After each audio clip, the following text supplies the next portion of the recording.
देवा एक पागल आदमी था, इसलिए न तो वह किसी से बात करता था और न ही किसी की मदद करता था। दरअसल बचपन में ही देवा की बड़ी माँ और बड़े पापा ने उसकी जमीन जायदाद हड़पने के लिए उसे एक कमरे में जंजीरों से बांध कर रखा था, क्योंकि इस दुनिया में देवा का अपना कहने वाला कोई नहीं था। इसलिए उसके बड़े पापा दिन में सिर्फ एक बार ही उसे खाना देते थे। उसी एक वक्त के खाने को खाकर देवा पूरा दिन रोते हुए बिताता था। जब भी कोई देवा के कमरे के पास से गुजरता तो वह छोटी सी झेड़ी से जोर जोर से मदद की गुहार लगाता, लेकिन कोई भी उसकी मदद नहीं करता था। धीरे धीरे समय बीत गया और देवा बड़ा हो गया, लेकिन बड़ा होने के बाद भी वह मदद की भीख मांगता रहा। एक दिन एक रेलवे कर्मचारी एक गाय को भगा रहा था, तभी उसने किसी के चिल्लाने की आवाज सुनी। वह तुरंत अपनी ड्यूटी खत्म कर उस घर के पास पहुंचा और देवा को वहां से बचा लिया। फिर उस रेलवे कर्मचारी ने देवा की देखभाल के लिए उसे एक जेल में छोड़ दिया। उसी दिन से देवा वहीं जेल में काम करने लगा और हर रात उसी रेलवे कर्मचारी के घर जाकर सोता था। लेकिन कुछ ही दिनों बाद गाँव की एक नटखट लड़की पार्वती को देवा से प्यार होने लगा, मगर पार्वती को देवा के अतीत के बारे में कुछ भी पता नहीं था, इसलिए उसकी सहेलियां उसे देवा से प्यार करने से मना करती थी। अब पार्वती देवा के बारे में कुछ जाने बिना ही उससे प्यार करने लगी थी, इसलिए जब भी देवा ट्रेन से आता जाता था तब पार्वती सिर्फ एक बार उससे बात करने की कोशिश करती थी। लेकिन तभी रेलवे ट्रैक पर एक गाय के आने से ट्रेन के ड्राइवर को अचानक ब्रेक लगाना पड़ता है, जिससे उसी वक्त पार्वती देवा से टकरा जाती है। देवा तुरंत पार्वती को जमीन पर धकेल देता है और खुद पागलों की तरह खड़ा रह जाता है। जमीन पर गिरी हुई पार्वती देवा के इस बर्ताव से बहुत उदास हो जाती है। फिर भी देवा को मनाने के लिए वह अगले दिन फिर से उसके पास जाती है और उसके पास बैठकर उसे समझाने की कोशिश करती है। लेकिन देवा तो एक सन की आदमी था, इसीलिए वह उसी वक्त पार्वती को गालियां देकर भगा देता है। धीरे धीरे पार्वती देवा को देखते ही डरने लगी थी। पार्वती की सहेली उसकी मदद करने के लिए देवा के रास्ते में कुछ पैसे फेंक देती है, ताकि पार्वती को देवा से बात करने का मौका मिल जाए। जैसे ही देवा पैसे देखता है वह उन्हें उठा लेता है। इसी मौके का फायदा उठाकर पार्वती देवा से बात करने की कोशिश करती है, लेकिन देवा उसे देखते ही पैसे फेंक देता है। तब पार्वती देवा को अपने वश में करने के लिए एक तांत्रिक के पास जाती है। तांत्रिक उसे एक नींबू देता है और कहता है कि इसे रास्ते में रख देना। पार्वती नींबू को रास्ते पर रख देती है, लेकिन जैसे ही देवा वहां आता है उसकी जगह कोई और व्यक्ति उस नींबू पर चढ़ जाता है। इस तरह पार्वती की यह चाल भी नाकाम हो जाती है। अब पार्वती देवा को मनाने के लिए आखिरी बार एक स्वादिष्ट खाने का टिफिन बॉक्स देवा के दोस्त को देती है। देवा का दोस्त वह टिफिन बॉक्स देवा को देते हुए कहता है, मेरी खातिर तू यह खाना ले ले, ये खाना तुझे पार्वती ने दिया है। देवा यह सुनकर टिफिन बॉक्स तो ले लेता है, लेकिन जैसे ही वह जेल के पास पहुंचता है वह उस टिफिन बॉक्स को कूड़े में फेंक देता है। उसी समय दूर खड़ी पार्वती यह सब देख लेती है। वह उदास होकर वापस जाती है और वही टिफिन बॉक्स अपने साथ ले लेती है। दरअसल पार्वती की माँ कई सालों से जेल में थी, इसलिए पार्वती अपनी माँ को अपने हाथों से बना हुआ खाना खिलाना चाहती थी। लेकिन जब भी वह जेल में खाना देने आती थी, जेल के अधिकारी उसे अंदर जाने से मना कर देते थे, क्योंकि जेल के नियमों के अनुसार बाहर का खाना अंदर ले जाना मना था। इसीलिए अगले दिन पार्वती ने एक योजना बनाई। वह बुर्का पहनकर जेल के अंदर जाने की कोशिश करती है, लेकिन अधिकारी उसे पकड़ लेते हैं और फिर से अंदर जाने से रोक देते हैं। उसी वक्त उसके सामने से होकर देवा जेल के अंदर चला जाता है। यह देखकर पार्वती अधिकारी से पूछती है, वह आदमी ऐसे ही जेल के अंदर कैसे चला गया? अधिकारी जवाब देते हैं, वह यहाँ काम करता है, इसलिए उसे अंदर जाने की अनुमति है। यह सुनकर पार्वती को एक उपाय सूझता है। वह सोचती है कि देवा के जरिए ही अपनी माँ तक खाना पहुँचाया जा सकता है, इसलिए वह रोज देवा का पीछा करने लगती है और धीरे धीरे उससे प्यार करने की कोशिश भी करती है। लेकिन देवा एक मानसिक रूप से अस्थिर आदमी था, इसलिए वह पार्वती की ओर देखता तक नहीं था। आखिरकार पार्वती ने ठान लिया कि वह जेल के बाहर ही देवा के आने का इंतजार करेगी। कई घंटों तक इंतजार करने के बाद जैसे ही देवा जेल से बाहर आता है, पार्वती उसे रोककर कहती है, मैं जेल के अंदर नहीं जा सकती,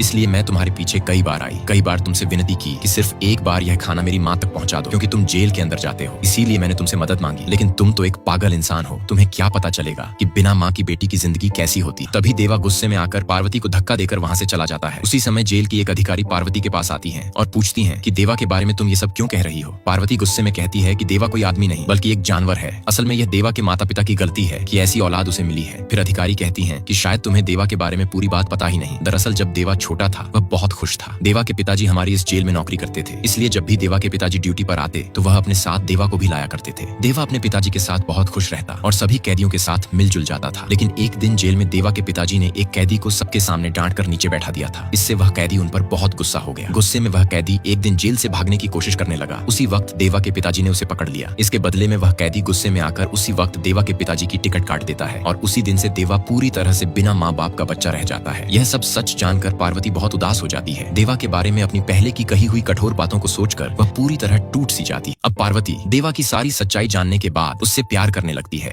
इसलिए जब देवा ट्रेन में जा रहा होता है तब पार्वती उसे भगवान का प्रसाद देती है। लेकिन देवा तो एक सनकी आदमी था, इसलिए वह पार्वती से प्रसाद नहीं लेता। यह देखकर पार्वती गुस्से में आकर उसके पास बैठे देवा के दोस्त को प्रसाद दे देती है और फिर अपनी सहेलियों को भी दे देती है। इसी बीच रास्ते में कुछ शरारती लड़के देवा पर पत्थर फेंक देते हैं, जिससे देवा को हल्की सी चोट लग जाती है। यह देखकर पार्वती से रहा नहीं जाता। वह तुरंत देवा के पास जाकर उसकी मदद करने की कोशिश करती है, लेकिन देवा उसे वहां से जाने के लिए कहता है। तब पार्वती गुस्से में देवा को डांटते हुए अपनी साड़ी का एक टुकड़ा फाड़कर देवा के माथे पर बांध देती है। उसी पल देवा की हालत थोड़ी सुधर जाती है। पार्वती फिर चुपचाप वहां से चली जाती है, लेकिन देवा को उसके इस मदद से अंदर ही अंदर सुकून महसूस होता है। है। कुछ समय बाद जब ट्रेन चल रही होती है, पार्वती देवा की चोट को देखने की कोशिश करती है। तब देवा मुस्कुराकर कहता है कि अब उसकी चोट ठीक हो गई है। देवा की यह अच्छी बात सुनकर पार्वती पहली बार थोड़ा खुश हो जाती है और अपनी सहेली को यह बात बताती है। उसकी सहेली कहती है, हाँ, ये सब तेरे ही कारण हुआ है। इसी बीच देवा की जेल में कुछ गुंडे एक कैदी को बहुत बुरी तरह से पीट देते हैं। असल में वह कैदी पहले एक राक्षस था। कुछ साल पहले उसने कुछ लोगों की टिकट काट दी थी और उनका पैसा एक पेड़ के नीचे छुपा दिया था। अब वे गुंडे उसी पैसे को लेने आए थे, लेकिन तभी वहाँ देवा पहुंच जाता है। वह सबको पीटकर वहाँ से भगा देता है। देवा की इस मदद से वह कैदी भावुक होकर अपनी माँ के पास जाकर रोते हुए कहता है, देवा की वजह से आज मैं जिंदा बच पाया। अब पार्वती देवा को देखने के लिए बहुत खुश होकर ट्रेन में आती है। देवा को देखकर वह थोड़ी खुश हो जाती है, लेकिन तभी पार्वती की दोस्त उसे कुछ पैसे देती है ताकि वह वे पैसे वकील को दे सके। पार्वती पैसे को अपने झोले में रखती है, फिर कुछ फल निकालकर अपनी दोस्तों को देती है और फिर देवा को देने के लिए चल पड़ती है।